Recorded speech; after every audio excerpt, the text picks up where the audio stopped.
Seguinte, hoje a gente vai trabalhar então com contos novamente. Lembra daquele conto que a gente trabalhou, que foi o trabalho avaliativo de vocês, que eu devolvi. E também eu fiquei com as notícias de vocês? Não, né? Ou fiquei? Fiquei, né? Sim. Tá, então eu vou devolver depois. Porque como eu tô com as duas turmas, eu já não sei mais o que eu tô com cada um. Beleza, então hoje pra começar, a gente vai trabalhar com um conto que se chama O Homem que Sabia Javanês. Só que a gente vai fazer ao contrário do que a gente fez as outras vezes. Nas outras vezes eu li o conto pra vocês, ou vocês liam o conto, e depois eu passava umas questões. Hoje eu vou primeiro passar as questões, vocês vão copiar no caderno, e aí então vocês quando estiverem ouvindo o conto já vão saber o que eu vou estar pedindo, para vocês prestarem atenção nessas partes que vai ser para vocês completarem as questões, beleza? Então a gente vai copiar aqui.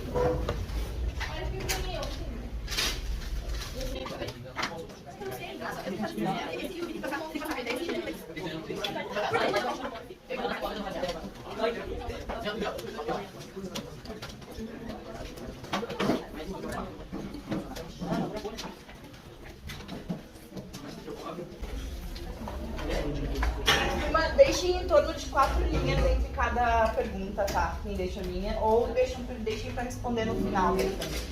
É uma opção.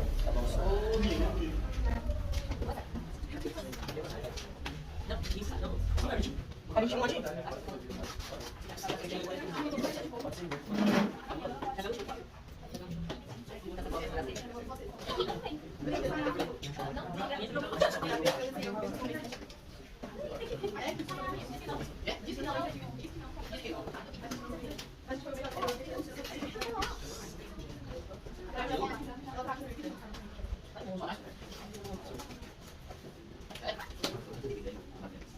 Então, turma, vou dar uma lida rapidinha com vocês aqui enquanto vocês copiam quais são as questões, para daí quando a gente for ler o texto juntos, a gente saber já o que a gente vai ter que responder. Então, a letra A é: você conseguiu estabelecer uma relação entre o título do conto e a história? Explique. Essa pega bem aquela mesma ideia da resposta que a gente deu naquele estudo do texto dos olhos que comiam carne, né? Que é que vocês responderam, que tinha a ver com o plot twist do final. Então aqui vocês vão ter que encontrar essa relação também, entre o título e a história. A B, quais são os personagens que aparecem no conto? Então aqui vocês vão prestar atenção, quem são os personagens, podem ser os principais, não precisam citar todos os personagens, só aqueles que vocês julgarem mais importantes para a história. C, em torno de qual personagem gira a história? Então aqui vocês vão ter que achar o principal mesmo. D, em que local se passa o conto? Vocês vão ter que indicar se tiver vários lugares. Por exemplo, digamos que o conto se passasse num castelo. Aí vocês diriam no castelo. Então depois o conto poderia mudar para a cozinha do castelo. Então vocês poderiam especificar na cozinha do castelo. Então aqui, esse conto, ele vai trazer alguns locais, mas vocês vão precisar explicitar. Quando a gente leu a carteira, tinha lá os locais, acontecia na rua, daí ele vai para uma cafeteria, então é um outro espaço, depois ele volta para casa. Lembram que o Honório encontra a carteira? Tem que colocar todos os espaços. Oi? Tem que colocar Isso, todos os espaços que vocês forem encontrando no texto. Mas não são muitos, porque como é um conto, contos geralmente não tem uma troca de espaços tão grande quanto os livros, né? Livros romances, por exemplo, se tu pega o Percy Jackson, ele percorre Nova York inteiro, ele vai para o Olimpo.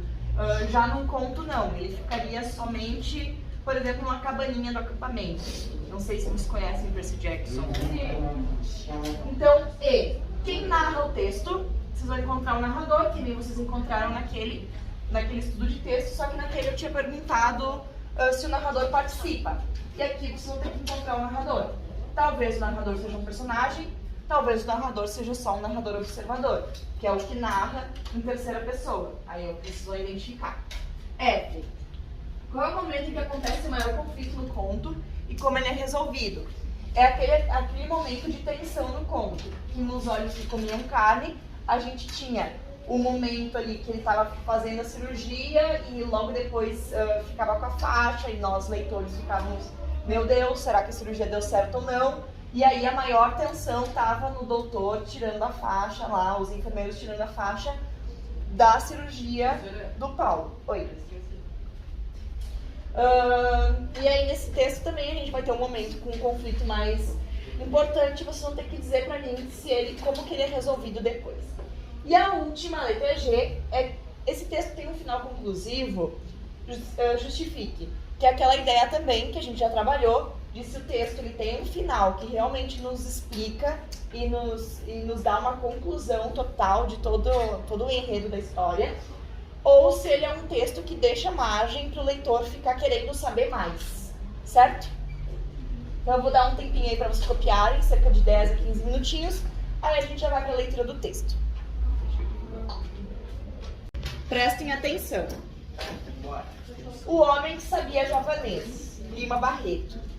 Em uma confeitaria, certa vez, ao meu amigo Castro, contava eu as partidas que havia pregado, as convicções e as respeitabilidades para poder viver.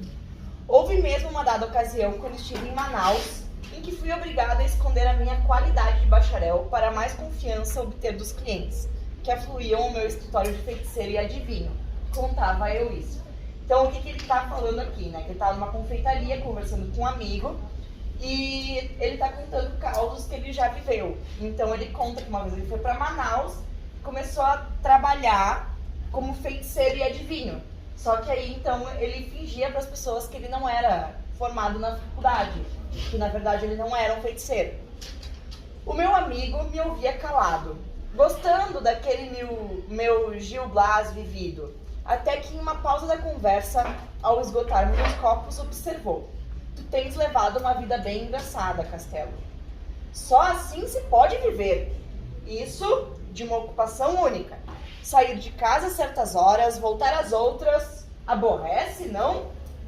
Não sei como tem aguentado lá no consulado. Então ele diz, né, que ele não acha legal essa ideia de acordar de manhã, ir pro trabalho, trabalha, volta para casa. E essa vida na rotina cansa.